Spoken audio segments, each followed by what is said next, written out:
22장 24절부터 30절까지 말씀입니다. 누가복음 22장 24절부터 30절까지 말씀 같이 보도록 하겠습니다.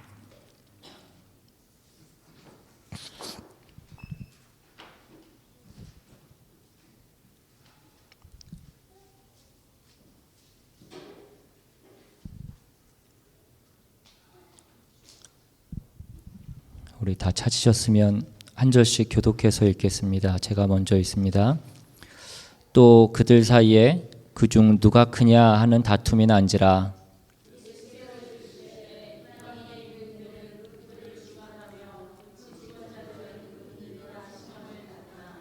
너희는 그렇지 않을지니 너희 중에 큰 자는 젊은 자와 같고 다스리는 자는 섬기는 자와 같을지니라.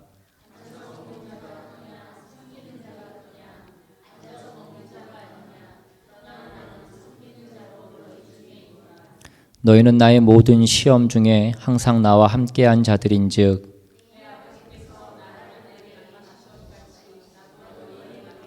같이 있습니다.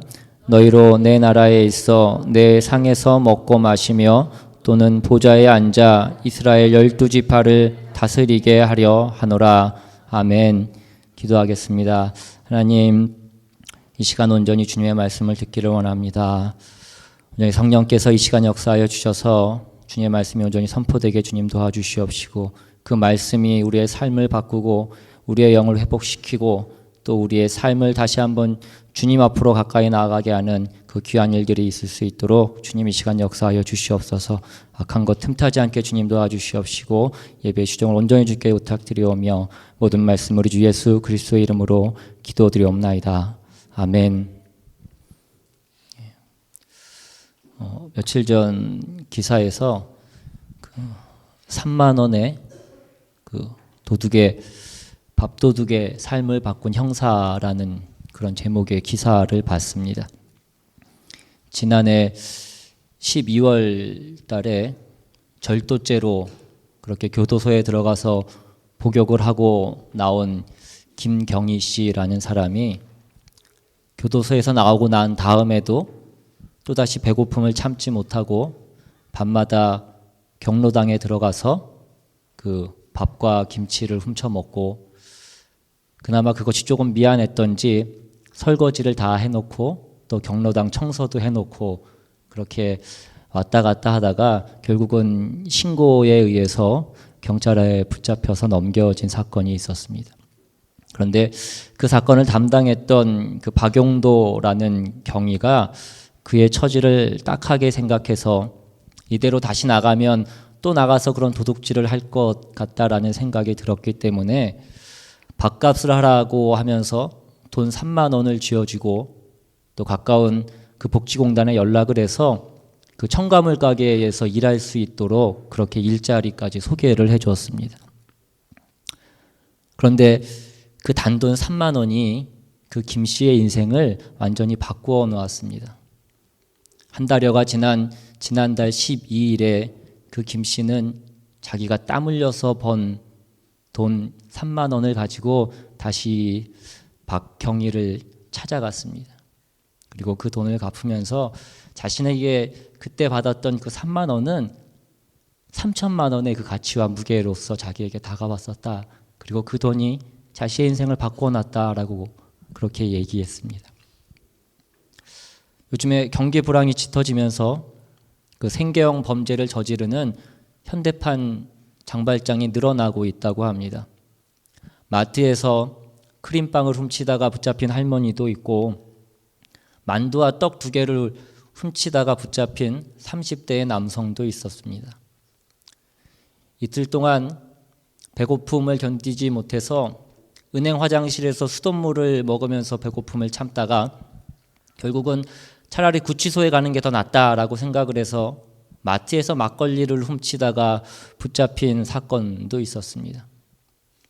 모두 다 도움이 절실한 그 시점에서 하소연을 하거나 도움을 청할 데가 없다 보니 일어났던 그러한 일들입니다. 물론 어떤 사람들은 그럴 거면 차라리 공사장이라도 가서 막노동이라도 하는 게 더 낫지 않겠냐, 그렇게 하면 되지 않겠냐라고 그렇게 얘기하기도 합니다. 그러나 요즘은 이마저도 쉽지 않다고 합니다. 이미 공사판을 가보면 외국인들이 그 공사판의 자리를 차지한 것이 이미 오래전 일이고, 지금은 그 공사장에 있는 그 한밥집도 중국인들이 운영을 하고 있다라고 그렇게 얘기합니다. 앞으로의 우리의 앞날은 더욱더 캄캄합니다. 미국의 한 경영학자는 농담처럼 이렇게 얘기했습니다. 앞으로 미래의 공장에는 종업원이 둘뿐일 것이다. 하나는 사람이고 하나는 개다. 사람은 개에게 먹이를 주기 위해서 필요하고, 개는 사람이 기계에 가까이 가지 못하도록 하기 위해서 필요하다라고 그렇게 얘기했다는 것입니다. 막걸리를 훔치던 그 청년과 같은 이 땅의 수많은 그러한 약자들이 소위 4차 산업혁명 시대라고 얘기하는 이 시대를 과연 어떻게 살아가야 하겠냐는 것입니다. 경제협력개발기구 OECD라고 얘기하는 그 경제협력개발기구에서 해마다 갤럽 조사를 통해서 각국의 사회적 네트워크가 얼마나 튼튼한지를 조사한다고 합니다. 그들이 조사할 때 질문은 이것이었습니다. 당신이 공경에 처했을 때에 당신이 도움을 청할 수 있는 친척이나 친구가 있는가? 최근 조사에서 우리나라 사람들은 75.9%가 그렇다라고 그렇게 대답을 했다고 합니다. 여러분 어떻습니까? 그 수치가 꽤 높은 것처럼 보이십니까? 근데 반대로 생각해 보면 약 25%, 그러니까 4명 중에 1명은 자기가 어떤 공경을 처했을 때에 도움을 청할 만한 사람이 아무도 없다라는 것입니다. 이것은 75.3%의 응답을 했던 멕시코와 함께 그 조사 대상국 38개국 중에 최하위에 위치하는 그러한 수치였습니다. 러시아도 90.1%였고 그리스도 83.4%였습니다. 세계 11위의 경제 대국이라고 말하는 우리나라 사람들이 겪는 그러한 고립감은 상대적으로 훨씬 더 컸던 것입니다. 이것은 우리 사회가 얼마나 남에 대해서 관심을 가질 줄 모르며 특히 사회적 약자들, 그 작은 이들에게 그 실제적인 배려와 책임을 기울이지 않는지를 보여주는 것입니다. 오늘날 우리 사회의 관심은 그저 누가 크냐, 누가 잘났냐, 누가 더 돈이 많고 권력이 크냐, 그런 것에만 집중을 하고 있는 것 같습니다. 오로지 더 부해지려고 하고 더 커지기만을 탐하고 있는 것입니다. 오늘 저와 여러분은 무엇에 관심을 가지고 살아가고 계십니까? 혹시 우리도 더 부해지고 더 커지고 더 높아지는 것에만 관심을 두고 있지는 않냐는 것입니다.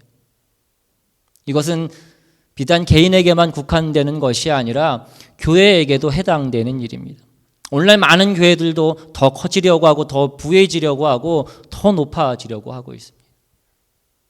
얼마 전에 한 기사에 보니까 어떤 목사님은 어둠의 세력들이 국내 3위의 교회를 흔들려고 하고 있다라고 얘기하는 것을 보았습니다. 자신이 속해 있는 교회를 국내 3위의 교회라고 그렇게 얘기했습니다.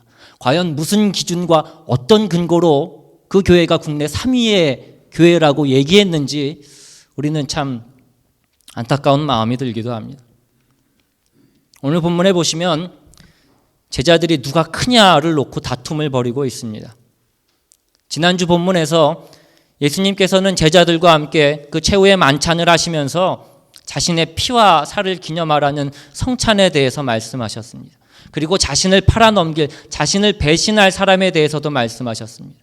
그런데 바로 그 다음 구절에서는 제자들이 누가 더 큰지를 놓고 다툼을 벌이고 있다는 것입니다.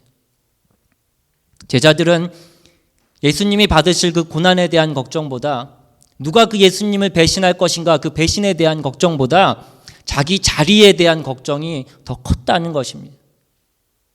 자신들이 처한 상황에 대해서는 아무런 생각도 없고 다만 스스로 더 높아지기를 원하고 있었던 것입니다. 물론 제자들이 예수님을 사랑하지 않은 것은 아닙니다. 제자들이 여기까지 자리 하나 보고 예수님을 따라왔던 것도 아닙니다. 하지만 오늘 우리가 정직하게 이 본문을 바라볼 때에 이들은 지금 예수님보다 내 자신이 더 중요했다는 것입니다. 예수님께서는 죽을 준비를 하고 계신데 가룟 유다는 배신할 준비를 하고 있었고 다른 제자들은 출세할 준비를 하고 있었습니다. 모두가 다 동상이몽이었습니다. 그 가운데서 주님의 마음이 얼마나 아프고 얼마나 외로우셨겠습니까? 저도 긴 시간을 목회하지 않았지만 목회하다 보면 때로는 외롭다라는 생각이 들 때가 있습니다. 그런데 그 외롭다는 생각이 드는 것이 주위에 사람이 없어서 외로운 것이 아니라 주위에 사람은 있지만 나와 생각이 같은 사람이 없다라는 그 생각에 외로울 때가 있더라는 것입니다. 어쩌면 오늘 우리도 이 자리에 함께 다 모여 있지만 사실은 함께 하고 있는 것이 아닐 수도 있습니다. 우리가 주님께 예배하고 주님을 따라가기 위해서 이 자리에 있는 것이 아니라 각자 자신의 생각이 있고 그 생각을 지키고 그 생각을 이루기 위해서 우리가 이 자리에 있다면 우리가 같은 길을 가고 있는 것처럼 보이지만 우리가 같은 길을 가고 있는 것은 아니라는 것입니다. 예수님이 그 제자들의 철없는 논쟁을 듣고 한 말씀 하셨습니다. 25절 26절 말씀해 보시면 예수께서 이르시되 이방인의 임금들은 그들을 주관하며 그 집권자들은 은인이라 칭함을 받으나 너희는 그렇지 않을지니 너희 중에 큰 자는 젊은 자와 같고 다스리는 자는 섬기는 자와 같을지니라. 이방인 왕들은 실제로 군림하면서 이미지로는 은인이라고 포장을 했습니다. 당시 로마 제국의 통치자들과 왕들은 모든 것을 가지고 있었습니다. 그들은 절대 권력을 가지고 있었습니다. 소수의 사람들이 모든 것을 다 가지고 있는 그런 시대에서 다수의 사람들은 그들이 나눠주는 그 작은 것을 가지고 감사한다는 것입니다. 우리가 왕 때문에 살아갑니다. 왕이 우리의 은인입니다. 라고 그렇게 얘기하는 것입니다. 압제당하는 사람들이 그 압제하는 사람들의 작은 호의에 감사한다는 것입니다. 그들이 그렇게 생각하도록 그렇게 만든다는 것입니다. 그러나 예수님께서는 너희들은 그래서 안 된다라고 말씀하셨습니다. 26절 말씀이 언뜻 보면 잘 이해가 안 갈 수도 있지만 세 번역으로 보시면 이렇게 되어 있습니다. 그러나 너희는 그렇지 않다. 너희 가운데서 가장 큰 사람은 가장 어린 사람과 같이 되어야 하고 또 다스리는 사람은 섬기는 사람과 같이 되어야 한다. 주님이 독특하게 말씀하십니다. 너희 중에 큰 자는 어린 사람이 되라라고 말씀하신 것이 아니라 어린 사람과 같이 되어야 하고 다스리는 사람은 섬기는 사람이 되라고 말씀하신 것이 아니라 섬기는 사람과 같이 되어야 한다 이렇게 말씀하셨습니다. 왜 예수님께서 어린 사람과 같이 되어야 한다고 말씀하십니까? 어린아이와 같이 성숙하지 못하고 지혜롭지 못하게 되라고 말씀하시는 것입니까? 그것이 아니라 어린아이처럼 소자처럼 겸손해야 된다는 것입니다. 그러나 큰 사람이 대인이 소자처럼 겸손한다고 해서 실제로 소인이 되는 것은 아닌 것입니다. 그런 것처럼 행하는 것입니다. 종처럼 섬겨라라고 말씀하셨습니다. 왕이 종처럼 섬긴다고 해서 실제로 왕이 종이 되는 것은 아닌 것입니다. 그러나 거기에 감동이 있는 것은 그것에 진심이 있고 진정성이 담겨 있기 때문입니다. 여러분, 할머니, 할아버지가 손주들을 즐겁게 해주기 위해서 때로는 어린아이처럼 될 때가 있습니다. 아이가 재롱을 부리는 것이 아니라 할머니, 할아버지가 재롱을 부릴 때가 있습니다. 할머니, 할아버지가 어린아이와 같은 그 모습이 된다고 해서 어린아이가 되는 것은 아니지 않냐는 것입니다. 그러나 그냥 체면 때문에 뒷짐을 지고 서 있다고 한다면 그 관계가 유연한 관계가 되지는 않을 것입니다. 결국에 눈높이는 키가 큰 사람이 키가 작은 사람에게 마치 자기가 작은 사람인 것처럼 그렇게 맞추어 주는 것입니다. 그래서 오늘 본문의 24절과 26절을 다시 한번 비교해서 설명하자면 큰 사람이 아닌데 큰 사람인 척 하지 말고 원래는 큰 사람인데 작은 사람인 것처럼 해야지만 그 인생이 아름다운 인생이 될 수 있다는 것입니다. 계속해서 27절에 앉아서 먹는 자가 크냐 섬기는 자가 크냐, 앉아서 먹는 자가 아니냐, 그러나 나는 섬기는 자로 너희 중에 있노라. 식탁에 앉아서 먹는 사람이 더 큰 사람이냐, 그를 시중 드는 사람이 더 큰 사람이냐. 당연히 식탁에 앉아서 먹는 사람이 아마 더 큰 사람이고 더 높은 사람일 것입니다. 그러나 그 다음 말씀이 반전입니다. 그러나 나는 섬기는 자로 너희 중에 있다. 나는 하나님의 아들인 나는 섬기는 사람으로 너희 가운데에 있다는 것입니다. 여러분, 가정에서도 보면 엄마가 아이들의 밥을 해줍니까? 아니면 아이들이 엄마의 밥을 해주고 엄마가 앉아서 밥을 먹습니까? 아이들이 앉아서 먹고 엄마가 차려주는 경우가 아마 대부분일 것입니다. 그러면 아이들이 더 높은 것입니까? 엄마가 아이들을 품어주는 것이고 섬겨주는 것입니다. 그런데 정말로 앉아서 먹는 그 아이들이 자기가 더 높은 줄로 착각한다면 그것은 정말로 철이 없는 것일 것입니다. 우리와 하나님의 관계도 마찬가지입니다. 많은 사람들이 내가 하나님을 선택한 것으로 알고 내가 하나님을 믿어주는 것으로 착각하면서 살아가는 사람들이 많이 있습니다. 그러나 하나님이 우리를 선택해 주신 것이고 선택 이전에 우리를 창조해 주셨고 우리가 죄인 되었을 때에 우리를 기다려 주셨고 참아 주셨기 때문에 우리가 지금 이 시간에 하나님 앞에 나와서 예배할 수 있는 이 기회마저도 우리는 가질 수 있게 된 것입니다. 하나님이 인간을 품어주시는 것입니다. 품어주시고 섬겨주신 것입니다. 강도 만난 사람처럼 거의 죽을 지경에 있는 우리들을 살려주셔서 그 살과 피를, 그 생명을 우리에게 다 내어주신 것입니다. 그렇게 예수님은 우리 가운데 섬기는 자로 오셨습니다. 마가복음 10장 45절에 인자가 온 것은 섬김을 받으려 함이 아니라 도리어 섬기려 하고 자기 목숨을 많은 사람의 대속물로 주려 함이니라. 성만찬을 행하시면서 그 살과 피를 내어주시고 세족식을 행하시면서 그 가장 크신 분이 가장 낮은 자리에서 그 제자들의 발을 닦아주시고 십자가를 지심으로 그 생명의 주인께서 그 생명을 다 내어주심으로 그 많은 사람들을 살려주신 그 모든 것이 주님이 섬기시는 모습인 것입니다. 여러분, 부모가 자식을 품어주는 것이 지극히 정상적인 것입니다. 하나님이 인간을 품어주시는 것이 지극히 당연한 것입니다. 마찬가지로 높은 자가 낮은 자를 품는 것이 지극히 마땅한 것이라는 것입니다. 그렇게 되어야만 한다는 것입니다. 그런데 오늘날 이 사회는 큰 자가 낮은 자를 품지 않고 높은 자가 낮은 자에 대해서 군림하는 것이 당연하다라고 그렇게 생각합니다. 여러분, 이것은 정상적인 것이 아닙니다. 거꾸로 돌아가고 있는 것입니다. 큰 자에 대한 개념 자체가 잘못된 것입니다. 이 시대는 자리와 직분이 높거나 권력과 물질이 더 많으면 높은 자로 착각하고 있습니다. 그러다 보니까 진정한 큰 자를 찾기 어려운 시대가 되었고 대인의 자리에 앉아있는 수많은 그 소인들만 가득한 시대를 우리는 살아가고 있는 것입니다.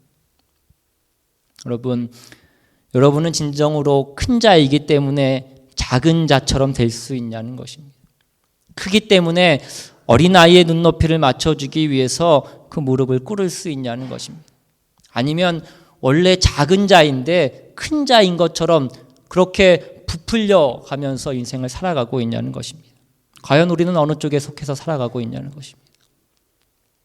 여러분, 아마 병원 갔는데 굉장히 불친절하고 고압적인 자세의 의사를 만나보신 경험이 있으실 것입니다.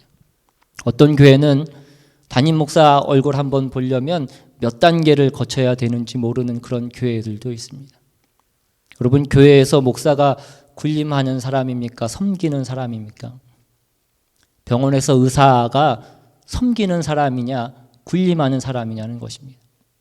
나라에서 대통령은 군림하는 자인가 아니면 섬기는 자인가 하는 것입니다. 가정에서 부모는 군림하는 자인가 아니면 섬기는 자인가 하는 것입니다. 단순한 이분법을 이야기하는 것이 아니라 큰 자이기 때문에 낮아질 수 있느냐는 것입니다. 힘을 갖고 있기 때문에 그 힘을 가지고 어려운 자, 그 낮은 자를 그 힘을 가지고 살리는데 그 힘을 쓸 수 있느냐는 것입니다. 여러분, 우리가 기억할 것이 있습니다. 군림하는 사람이 높은 사람이 아니고 품고 섬기는 사람이 높은 사람입니다. 품는 사람이 리더인 것입니다. 사역을 하면서 느끼는 것은 나이의 고하를 막론하고 경험의 유무를 막론하고 실력의 차이를 막론하고 섬기는 사람이, 품는 사람이 리더가 되더라는 것입니다. 결국에는 품는 사람이 리더가 되는 것입니다. 사랑해주고 공급해주고 품고 기도해주는 가가 그 리더십을 좌우하는 것입니다. 여러분, 축구 감독이 자기가 데리고 있는 선수들보다 축구를 꼭 더 잘해야만 됩니까? 누가 리더냐는 것입니다. 축구를 더 잘하는 사람이 리더냐는 것입니다. 선수들의 실력을 활용할 줄 알고 그 실력을 알고 그들을 잘 적재적소에 배치해서 활용할 줄 아는 사람이 감독인 것입니다. 그리고 그 선수들의 약점을 알고 그 잘못을 고쳐주고 그 부족한 면을 품고 인도해 주는 사람이 리더이고 감독이라는 것입니다. 선수들은 자기 혼자만 잘하면 되지만 감독은 자기가 조명을 받으려고 하는 것이 아니라 자기가 데리고 있는 그 선수들이 빛나게 해주는 사람이 진정한 감독인 것입니다. 성경에 보시면 다윗이라는 특출한 선수가 등장했던 때가 있습니다. 그러면 감독은 이 선수를 데리고 잘 활용하면 그 팀은 연승할 수 있습니다. 사울은 그냥 감독을 잘 하기만 하면 되었던 것입니다. 그런데 무엇이 마음에 불편했습니까? 자기보다 잘하는 선수가 자기 팀에 있는 것이 불편한 것입니다. 그것이 꼴보기 싫은 것입니다. 그래서 나보다 잘하는 사람은 내 팀에서 나가라고 얘기하는 것입니다. 감독이 자기보다 잘하는 선수를 자기 팀에서 다 내보내면 그 팀은 어떻게 되겠습니까? 그 팀이 망하는 것은 아마 시간 문제일 것입니다. 주님은 제자들의 공명심을 버리기를 원하셨습니다. 높아지는 것을 포기하기를 원하셨습니다. 그런데 사람은 인정받고 싶어 합니다. 그리고 높아지기를 원합니다. 더 높아져야 그만큼 선한 영향력을 미칠 수 있지 않겠냐라고 그렇게 얘기합니다. 여러분, 그러나 사도 바울을 보시면, 여러분, 사도 바울은 예수님 사후에 세계 선교에 가장 큰 기여를 한 사람입니다. 스코필드라는 주석가는 만약에 사도 바울이 없었다면 현대 기독교는 세워지지 않았을 것이다 라고 그렇게까지 얘기하기도 했습니다. 그만큼 사도 바울은 하나님 나라에 어마어마한 그러한 기여를 한 사람입니다.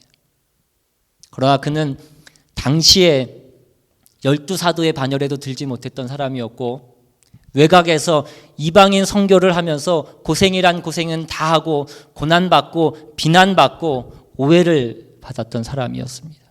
그런 그가 뭐라고 고백합니까?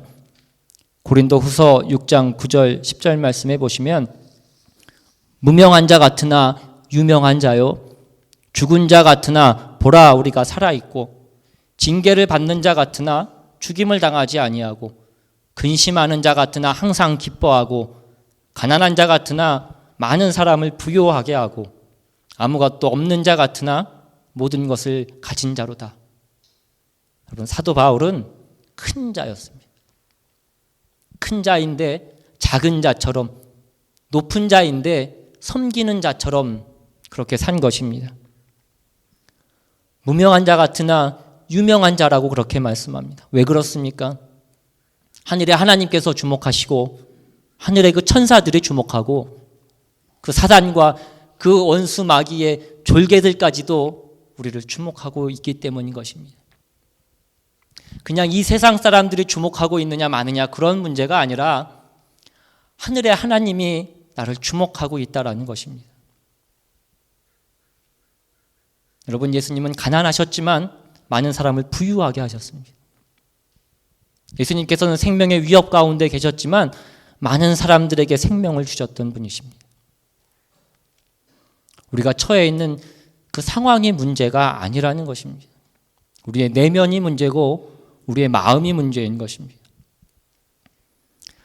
어떤 사람은 신앙생활하면서 가장 어려운 것이 순교라고 얘기합니다. 그런데 순교보다 더 힘든 것은 순교적인 삶을 사는 것입니다. 쉽게 말하면 날마다 자신을 죽이는 그 삶을 사는 것을 의미합니다.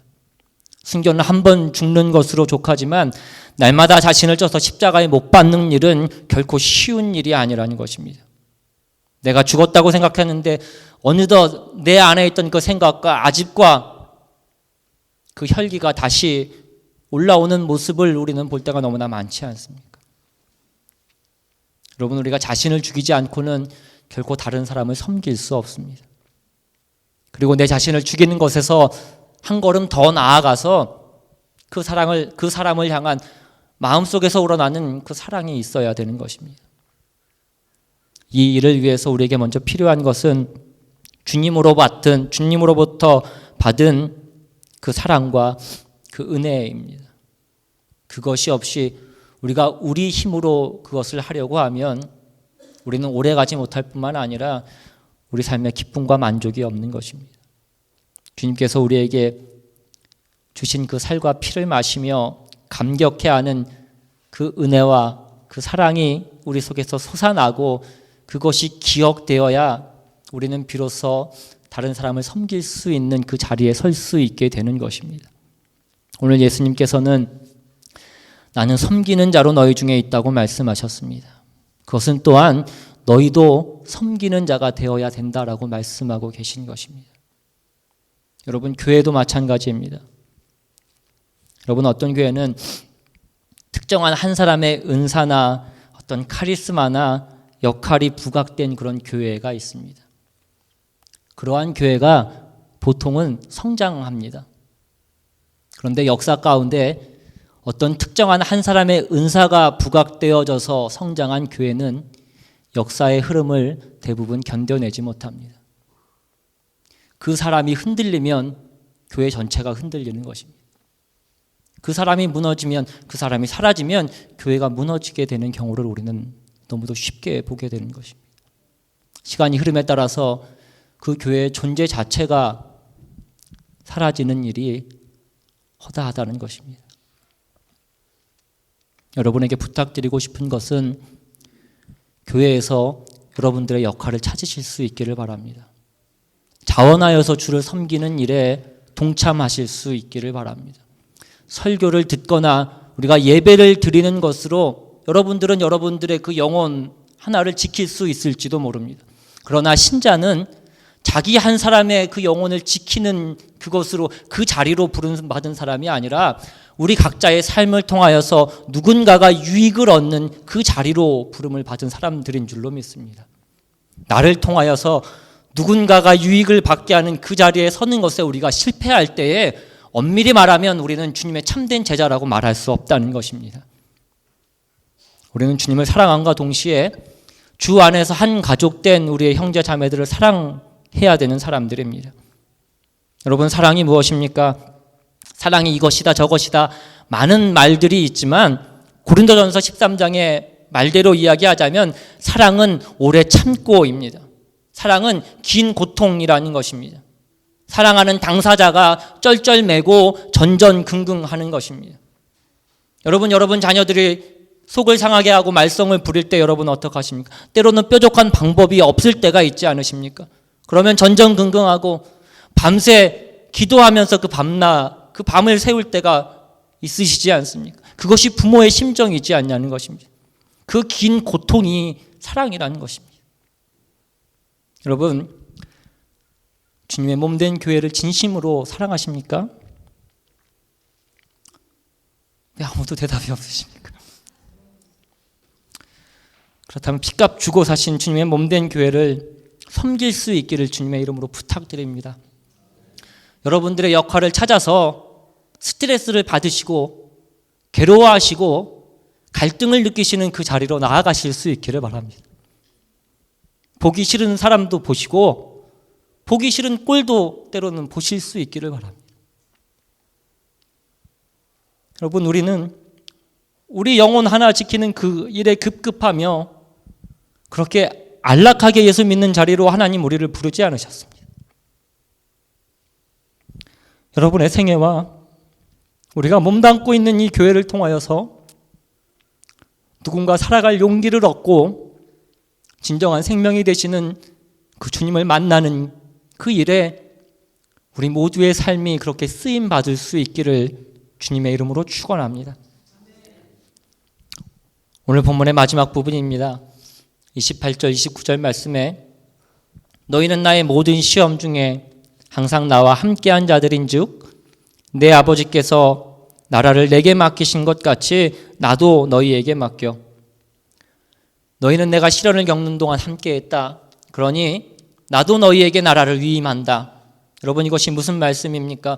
만왕의 왕이신 예수님이 하나님 나라의 그 통치의 권세를 제자들에게 위임하고 계십니다. 세상의 권세가 아니라 하나님 나라의 권세를 하나님께서 예수님께 맡기신 것처럼 예수님께서 우리에게 맡겨주실 것입니다. 30절에 보시면 너희로 내 나라에 있어 내 상에서 먹고 마시며 또는 보좌에 앉아 이스라엘 12지파를 다스리게 하려 하노라. 우리 모두를 그 보좌에 앉아주실 때가 온다는 것이라고 말씀하고 있습니다. 여러분, 그러나 아직은 그때가 아닙니다. 우리는 이 세상에서 하나님 나라의 그 권세를 연습해야 됩니다. 우리가 세상의 권세를 가지고 군림하는 것이 아니라 섬기는 권세, 그 하늘의 권세를 우리가 연습해야 된다는 것입니다. 우리가 예수님의 상에서 먹고 마시며 그 보좌에 앉는 그 권세를 받았다면 이제 우리는 예수님처럼 그 섬기는 리더십도 우리가 가져야 되는 것입니다. 그분이 식탁에서 살과 피를 주시는 그 성찬식을 행하신 것처럼 우리는 우리의 자신의 생명을 바쳐서 또 다른 사람의 생명을 살려내는 그 성찬식의 삶을 살아야 되는 것입니다. 그분이 식탁에서 내려오셔서 그 가장 낮은 자리에서 제자들의 발을 닦아주신 것처럼 가장 낮은 사람, 어려운 사람, 그 외로운 사람들의 발을 씻겨주는 그 세족식의 삶을 우리가 살아야 된다는 것입니다. 그것이 한 번의 이벤트가 아니라 우리의 삶에 그것이 일상이 되어야 된다는 것입니다. 우리는 우리가 받은 그 사랑과 섬김에 비해서 우리의 섬김은 너무나 초라할 때가 많습니다.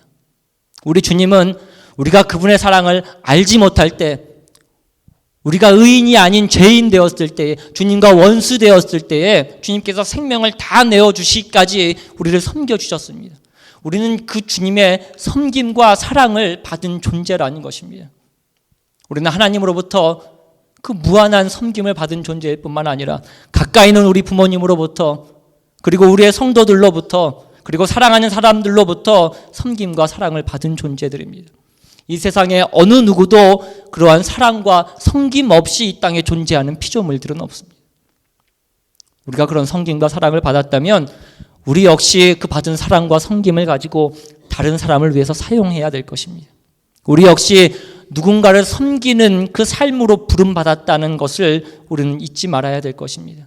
오늘 우리는 말씀을 통하여서 진정 큰 자가 누구인지를 다시 한번 깨닫고, 우리가 자리를 추구하고 높은 곳을 추구하고 권력을 추구하는 것이 아니라 내 삶을 통해서 누군가 살아날 수 있다면, 누군가 회복될 수 있다면 그거를 위해서 애쓰고 몸부림치고 그것이 우리의 삶의 비전이 되고 목적이 될 수 있는 저와 여러분 다 될 수 있기를 주님의 이름으로 축원합니다. 이 시간 함께 찬양하고 또 기도하며 나아갑니다. 아버지, 당신의 마음이 있는 곳에 나의 마음이 있기를 원합니다. 아버지, 당신의 눈물이 고인 곳에 나의 눈물이 고이기를 원합니다. 아버지, 당신이 바라보는 영혼에게 나의 두 눈이 향하기를 원합니다. 오늘 이 찬양하시면서 우리가 섬겨야 될 그 대상들이 누구인지,